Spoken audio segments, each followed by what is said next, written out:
Hello, my dear students. Welcome to our AI Medical Dental Academy. On behalf of Free Dental Guide, we provide free education for all the dental aspirants. Regarding passing BDS, it's very easy if you go through points. In exam only, in the question paper, one sentence is written, answer to the point. So prepare your notes according to the point. We will help you in preparing notes and helping you passing all the subjects. If you're in first year, we'll be helping you for first year. After MDS, after BDS, even after passing first year BDS, if you are finding any difficulty in preparation in books, you can contact us.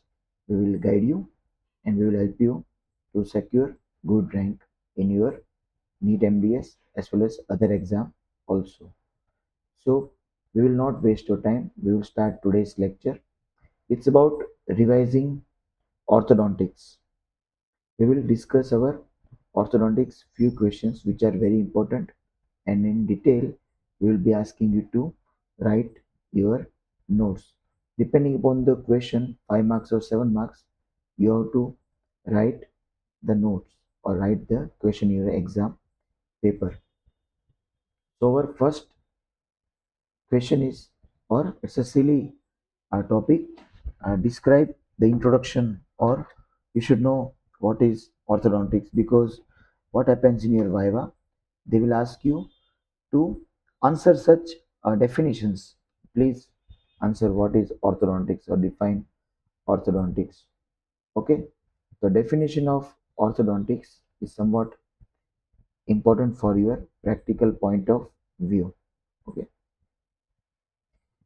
you can tell that it includes growth and development of jaws, face, body, as well as position of teeth, and all this related to tooth development. Okay, tooth, because ortho means normal and don't means tooth. Okay, now term orthodontia is given by Lev Follan, one liner. Now branches of orthodontics. First is preventive orthodontics. You have to prevent what is the etiology of this malocclusion.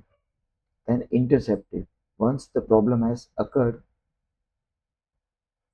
you have to intercept that at the earliest.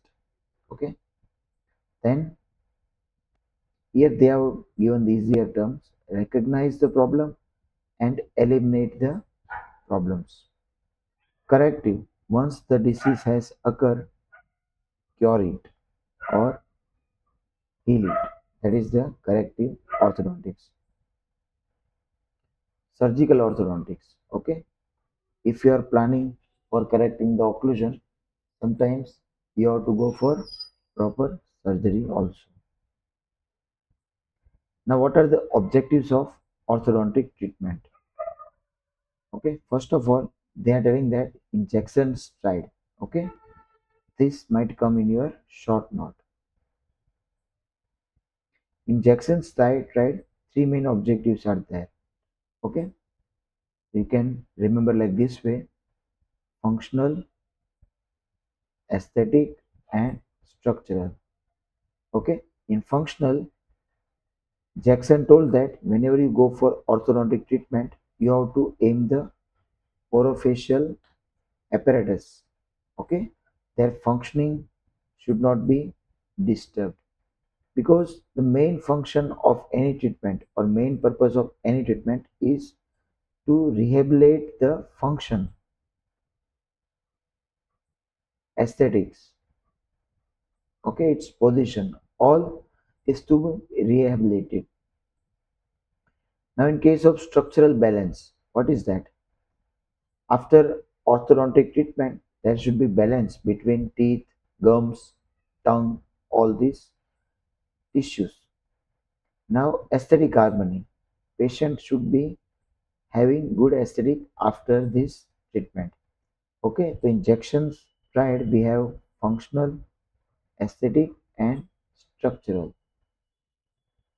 Okay, so remember these points. If any short note is asked regarding injections tried, It will be very easy for you to write in your exam. Now, what are the aims, objectives? ये तो सब पढ़ाने की ज़रूरत नहीं है, ये तो आप लिख ही सकते हो कि औरतों का एम क्या है, तो टीथ को नॉर्मल पोजीशन में लाना, ठीक है। नाउ माल ओक्लूजन है पेशेंट में, तो क्या क्या हो सकता है? तो साइकोलॉजिकल प्रॉब्लम आएगा, पेशेंट स्माइल नहीं कर पाएगा, नॉर्मल ग्रोथ अफेक्ट होगी, अपीयरेंस खराब होगा, पेशेंट खा नहीं पाएगा, ठीक से डिग्लूट नहीं कर पाएगा। डिग्लूटेशन का मतलब डिफिकल्टी स्वेलोइंग, मसल में दिक्कत, च्यूइंग में दिक्कत, माउथ ब्रीथिंग हो सकता है, कैरीज एक्टिविटी बढ़ सकती है, स्पीच डिफेक्ट्स, बहुत सारे प्रॉब्लम रहेंगे माल ओक्लूजन से, ठीक है। फिर आपको ये सब समझा देना है। फिर once again Jackson's triad, functional, aesthetic और स्ट्रक्चरल, ठीक है।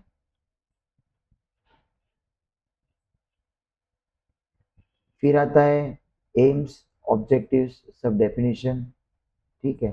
तो आपको तो पता ही है उसका एम्स क्या रहेगा, तो ठीक से ऑक्लूजन लाना, वो सब एम उसका रहेगा, ठीक है। तो यहाँ पहला क्वेश्चन पूरा होता है। अब दूसरा आता है ग्रोथ एंड डेवलपमेंट। तो आपको थोड़ी इंडेक्स लिखने में दिक्कत हो रही थी, तो अभी हम इंडेक्स के पॉइंट लिखवाएंगे, ठीक है। फर्स्ट ऑफ ऑल एंडोकॉन्ड्रल ऑसिफिकेशन, तो उसका पहले डेफिनेशन आएगा, क्या आएगा? तो ossification of bone with cartilage formation, and then this cartilage formation becomes a center of growth, ठीक है। इसमें कार्टिलेज अंदर रहेगा, तो इसके लिए बोलते हैं हम एंडोकॉन्ड्रल ऑसिफिकेशन, ठीक है। अब आता है जहाँ जहाँ पे कंप्रेशन ज़्यादा होता है, स्ट्रेस ज़्यादा होता है, वहाँ पे ये एंडोकॉन्ड्रल ऑसिफिकेशन होता है, ठीक है। अब कैसे वो होता है, तो आपको स्टेप्स लिखना है। दूसरा पॉइंट, इंडेक्स में पहले आपने डेफिनेशन लिखा, फिर यहाँ पे स्टेप्स आता है। मिसेनकाइमल बॉन्ड होगा, सेल वो कंडेंस होंगे, ठीक है। फिर वो कॉन्ड्रोब्लास्ट में कन्वर्ट होंगे, मिसेनकाइमल टू कॉन्ड्रोब्लास्ट, ठीक है। फिर वो ट्रैवल करेंगे, फिर वो रिजर्व जोन में एक एपिफिशियल एंड होगा जहाँ पे प्लेट का, वहाँ पे बहुत सारे कॉन्ड्रोब्लास्ट होंगे, ठीक है, कॉन्ड्रोसाइट्स होंगे। फिर वो माइटोसिस करेंगे, सेल डिवीजन, ठीक है। और फिर वो मैच्योर हो जाएंगे और हाइपरट्रॉफी हो जाएगी सेल्स की, किसके सेल्स की? ये कॉन्ड्रोब्लास्ट और कॉन्ड्रोसाइट की, ठीक है। फिर जो भी कॉन्ड्रोसाइट है वहाँ पे कैल्सिफिकेशन होगा, ठीक है, और बॉन्ड धीरे धीरे बनता जाएगा, ठीक है, ऐसे हो जाएगा। सब बच्चों ने शायद लेक्चर ज्वाइन नहीं किया है, लिंक भेज देते हैं।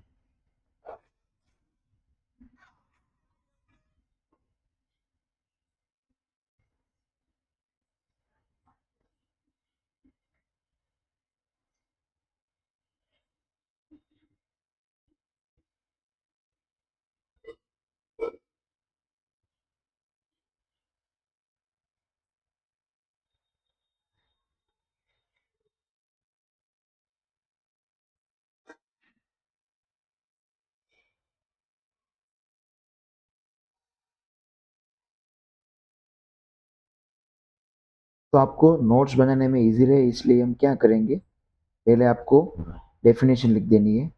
डेफिनेशन के बाद आपको लिखना है उसका स्टेप्स, ठीक है, कैसे वो कॉन्ड्रोब्लास्ट कॉन्ड्रोसाइट कन्वर्ट होते हैं, मैच्योरेशन होता है, कैल्सिफिकेशन आता है, ये सब आपको समझाना है ठीक से, ठीक है। तो 4 जोन में डिवाइड होता है, रिजर्व जोन, प्रोलिफरेटिव जोन और कैल्सिफाइड जोन, ठीक है। तो स्टेप्स में आपको क्या लिखना है, पहले तो मेसेंकाइमल सेल होगा वो कन्वर्ट हो जाएगा कॉन्ड्रोब्लास्ट में, ये वाला, ठीक है।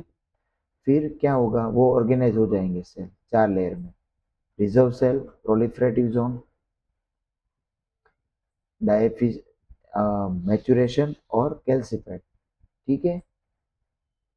फिर कार्टिलेज सेल होगा, उसके आजू बाजू इंटरसेलुलर सब्सटेंस आ जाएंगे, ठीक है। फिर कभी कभार न्यूट्रिशन कम होगा कार्टिलेज के लिए, वहाँ पे उसकी डेथ कम हो जाएगी और वहाँ पे खाली जगह हो जाएगी, उसको बोलेंगे प्राइमरी एरियोला। तो ये थोड़ी सीक्वेंस थोड़ी इजी है। फिर ब्लड वेसल्स आ जाएंगे, ऑस्टियोजेनिक सेल्स आ जाएंगे, फिर ऑस्टियोब्लास्ट बनेंगे, फिर वो कैल्सिफाइड मैट्रिक्स बन जाएगा, ठीक है। जो नया बोन बनेगा उसको बोलते हैं ऑस्टियोइड, ठीक है। ऐसे बोन बन जाता है। ऑस्टियोइड से पहले थोड़ा लेमिलर बोन बनता है। अब एंडोकॉन्ड्रल ओसिफिकेशन का इम्पोर्टेंस क्या है, ठीक है। तो उसका इम्पोर्टेंस ये है कि कार्टिलेज है ना, वो एक बेस की तरह एक्ट करता है, वो एक सॉफ्ट टिश्यू की एक्ट करता है। उसके ऊपर बॉन्ड जो होगा ऑस्टियोब्लास्ट, वो धीरे धीरे बॉन्ड डिपॉजिट करेंगे और बॉन्ड बनता जाएगा, ठीक है।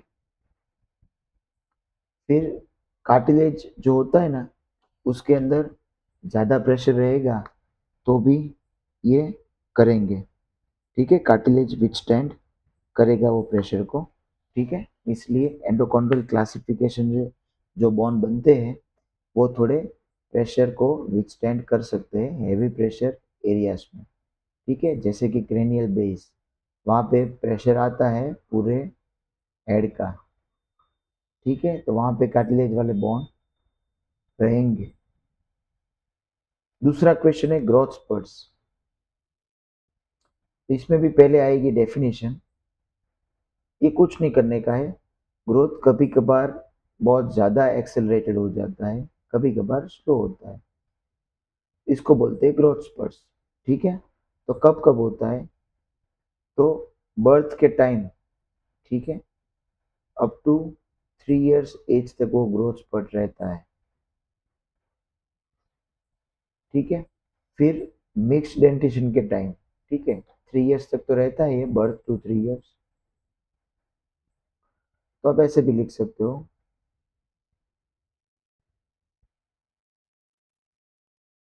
ठीक है।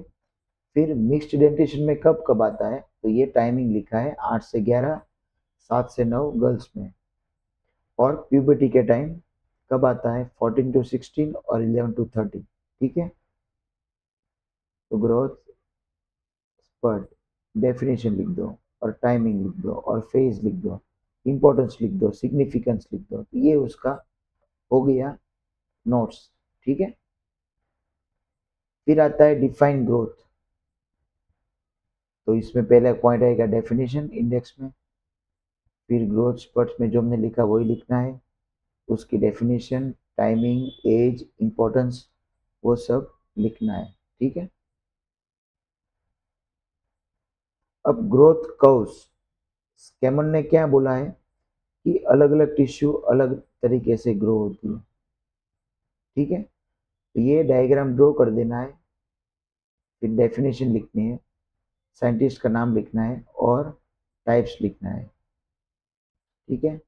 ये उसके पॉइंट आएंगे, लिम्फोइड, न्यूरल, जनरल और जेनाइटल, ठीक है। सबका ग्राफ में बता देना है कब कौन सी टिश्यू अच्छी तरह से डेवलप हो जाती है, कौन सी टिश्यू धीरे धीरे होती है, ठीक है। तो नर्वल न्यूरल टिश्यू जो है उसका भी डिफरेंस होगा, जनरल टिश्यू है उसका धीरे धीरे होगा, ठीक है। फिर अलग अलग टिश्यू का अलग अलग ग्रोथ होगा, इसलिए आपको वो डायग्राम ड्रॉ कर देना है, ठीक है। टिश्यू बहुत ज़्यादा ग्रो होती है, धीरे हो जाती है, कांस्टेंट होती है, ऐसे आपको ग्रो कर देना है, ठीक है। अब सेफ्टी वॉल मैकेनिज्म वो क्या है,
ठीक है, तो जो साइंटिस्ट ने बोला है ना, अलग अलग हाइपोथेसिस दिया है, von Limborgh, cybernetic, Hunter and Enlow, ठीक है, वो सब।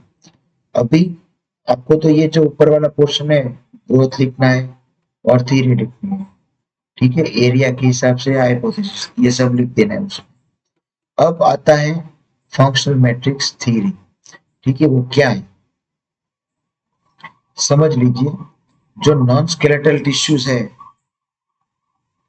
उसमें कुछ इवेंट्स होगी ताकि स्केलेटल टिश्यूज की ग्रोथ, डेवलपमेंट सब उसके हिसाब से होगी, ठीक है। यानी कि स्केलेटल टिश्यू को बनने के लिए नॉन स्केलेटल टिश्यूज के इवेंट की जरूरत होती है। तो ये थियरी जो है उसको हम बोलेंगे मेल्विन मोस की फंक्शनल थियरी, ठीक है। तो फंक्शनल थियरी थोड़ा इंपॉर्टेंट है, आपको एग्जाम में आ सकता है। अब थियरी क्या है वो समझिए। तो फंक्शनल क्रेनियल कंपोनेंट है, ठीक है, उसमें ये लोग ये समझाएंगे कि क्रेनियम के अंदर कुछ एक्टिविटी होती है मसल्स के अंदर, टिश्यूज के अंदर, उसके हिसाब से ये फंक्शनल क्रेनियल कंपोनेंट बन जाता है और वो बोन के डेवलपमेंट को, क्रेनियल बोन्स को डेवलप करने के लिए वो गाइड करेगा, ठीक है। अब फंक्शनल मैट्रिक्स है ना, उसको आपको ये बताना है कि वो कोई भी फंक्शन कर देगा, ठीक है, डेवलपमेंट के लिए, ठीक है। फिर सारे सॉफ्ट टिश्यूज मिलकर एक फंक्शन करेंगे, इसलिए हम बोलते हैं फंक्शनल मैट्रिक्स। फंक्शन क्या है यहाँ पे, बॉन्ड का फॉर्मेशन, ठीक है। और फंक्शनल मैट्रिक्स दो चीज में डिवाइड है, पेरियोस्टल मैट्रिक्स और कैप्सुलर मैट्रिक्स, ठीक है। अब पेरियोस्टल मैट्रिक्स क्या है, तो it influences bond directly by periodontium, ठीक है। और कैसे फंक्शन करता है, तो बॉन्ड डिपॉजिट करता है और रिजॉर्व भी करता है, ठीक है। तो पेरियोस्टल मैट्रिक्स का काम क्या है, तो पहले वो पेरियोडोंशियम जो होगा आजू बाजू, वो अफेक्ट करेगा बॉन्ड डेवलपमेंट को। और फिर बॉन्ड डेवलपमेंट कैसे होगा, तो बॉन्ड कुछ रिजॉर्व होगा और कुछ ऐड होगा, ठीक है, ऐड होगा और रिजॉर्व होगा, ठीक है। अब ये कौन कौन सी मैट्रिसेस है जो बॉन्ड को गाइड करेंगे, तो है blood vessels, nerves, gland, teeth और मसल्स, ठीक है। तो ऐसे आपको याद रखना पड़ेगा कि कौन कौन से जो नॉन स्केलेटल टिश्यूज है जो अफेक्ट करते हैं, वो आपको याद रखना पड़ेगा, ठीक है। तो ये सब आजू बाजू के जो टिश्यूज है, blood vessels, nerves, gland, teeth और टेम्पोरल्स, वो सब आपको अफेक्ट करेंगे, ठीक है। फिर आता है कैप्सुलर मैट्रिक्स, फंक्शनल मैट्रिक्स, उसके अंदर दो चीज, पेरियोस्टल और कैप्सुलर, ये आपको समझाना है, ये भी आपको समझाना है। कैप्सुलर मैट्रिक्स क्या है, तो वो एक ऐसी कैप्सूल है जो आजू बाजू के मास और स्पेसेस को कवर कर देगी, ठीक है। उसका एग्जाम्पल है न्यूरल मास, जो स्किन और ड्यूरा मैटर के अंदर है, ठीक है। फिर अलग अलग यूनिट को समझाया है, स्केलेटल यूनिट को समझाया है कि स्केलेटल यूनिट से क्या होगा, तो थोड़े बॉन्ड बनेंगे, कार्टिलेज बनेगा, टेंजिनस टिश्यू बनेगा, ठीक है। अब आता है थियरीज ऑफ ग्रोथ, फिर से वही क्वेश्चन। तो ग्रोथ की थ्योरी इसमें एरिया वाइज होगी और हाइपोथेसिस होगा। तो जो भी आपको नाम याद है, फ्यूचर, साइकिल, फंक्शन मैट्रिक्स, वो आपको याद रख लेना है। हाइपोथेसिस में वैन लिम्बर्ग है, ठीक है, अलग अलग साइंटिस्ट ने अलग अलग हाइपोथेसिस दिया हुआ, देख लो, हंटर एंड लॉस भी दिया है, साइबरनेटिक दिया है, पेट्रोनेट जेनेटिक भी दिया है, ठीक है। ये सारे साइंटिस्ट वन लाइनर में आपको आ सकते हैं।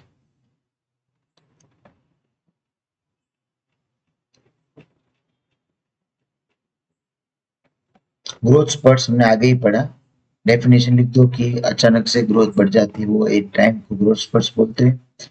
और टाइमिंग लिखो, कब कब आता है, फिर ये भी लिखो कि उसका सिग्निफिकेंस क्या है, ठीक है।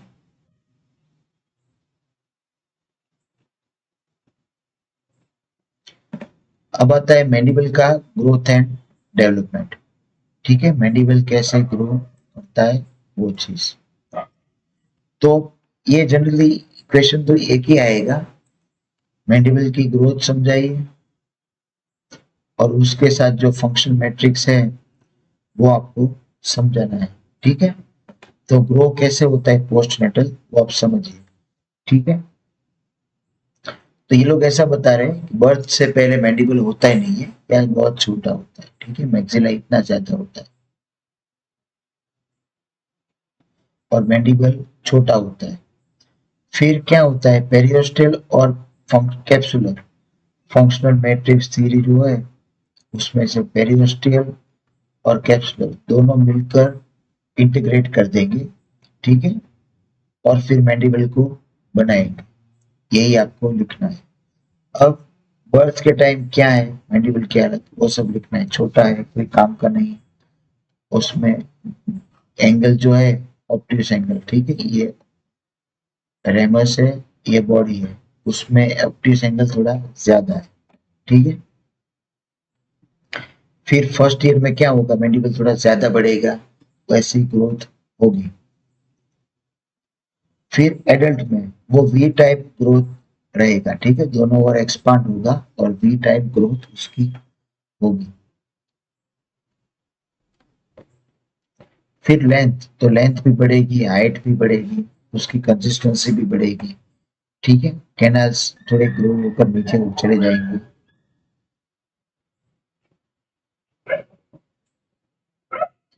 तो देखो ये इन शॉर्ट जो आप इंडेक्स पूछ रहे थे वो यहाँ ही इंडेक्स लिख दिया है, पोस्टनल ग्रोथ ऑफ मैक्सिला का। ये इंडेक्स आपको लगा देना है। इंक्रीज इन लेंथ कैसे होगी, ठीक है, इंक्रीज इन हाइट कैसे होगी, इंक्रीज इन विड्थ कैसे होगी, ये सारे जो पॉइंट्स है अभी वो इंडेक्स के लिए ही है। फिर से वो क्वेश्चन पोस्टनल ग्रोथ ऑफ मैंडिबल। ठीक है, तो आपको समझाना है बर्थ के टाइम क्या है, फर्स्ट ईयर में क्या है, आफ्टर 7 इयर्स क्या है, वो आप अपने हिसाब से लिख सकते हैं। इसमें लोकेशन वाइज समझाया है, बॉडी ऑफ मैंडिबल में कैसी ग्रोथ होती है। ठीक है, फिर रेमस ऑफ मैंडिबल पर कैसी ग्रोथ होती है, कोरोनल प्रोसेस में कैसी ग्रोथ होती है, वो सब आपको समझाना है पोस्टनेटल ग्रोथ। ठीक है,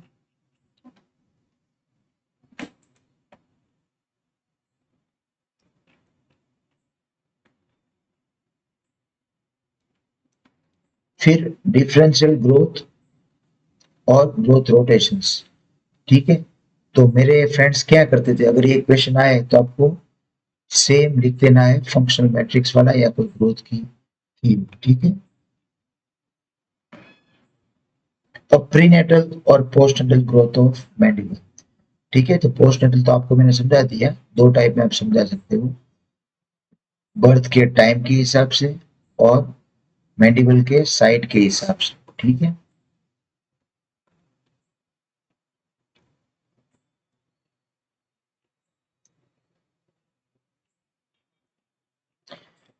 तो गाइस अभी आपको इंडेक्स लिखना थोड़ा इजी हो गया होगा। ठीक है, अभी जो जो पॉइंट आपने इंडेक्स लिखना है तो वो आप सारे पॉइंट्स को भी इंडेक्स में लिख लो इतना। ठीक है, फिर हम आगे नेक्स्ट लेक्चर से पहले थोड़ा आपको इंडेक्स लिखवाने में हेल्प करेंगे। और ये जो क्वेश्चन है ना उसको आप ओवरव्यू में ही सोचें कि अगर आए तो मैं कम से कम कितने पॉइंट्स लिखूंगा। जैसे कि एरिया जो ग्रोथ की थीरीज है तो उसमें आपको ये याद रखना है कि एरिया के हिसाब से और हाइपोथेसिस के हिसाब से, एरिया के हिसाब से जो साइंटिस्ट के नाम है वो सारे लिख देने हैं, उसकी थ्योरी का नाम लिखना है, और हाइपोथेसिस में वही लिखना है। ठीक है, तो ऐसे आपको शॉर्ट में लिखना पड़ेगा। ठीक है, तो गाइस आज के लेक्चर में इतना काफी है। हमारी वेबसाइट जो है वो medicaldentalacademy.com है, उस पर आपको सारी लिंक मिल जाएगी। और ये क्वेश्चंस को आपको खाली शॉर्ट में याद रखना है कि 5 सेंटेंस में कैसे बोल सको, कैसे पॉइंट्स लिखना हो लिख सको, उतना याद रखना है। तो आज के लेक्चर में इतना काफी है guys.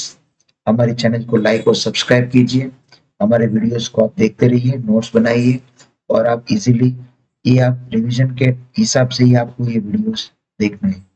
So guys, please like and subscribe our channel. If you're not, press the bell icon. Please press the bell icon so that you can receive the upcoming notifications of the videos. We will be uploading all the videos of all the dental subjects. Even after BDS, if you're planning for NEET MDS, we'll be uploading all the videos of NEET MDS preparation also.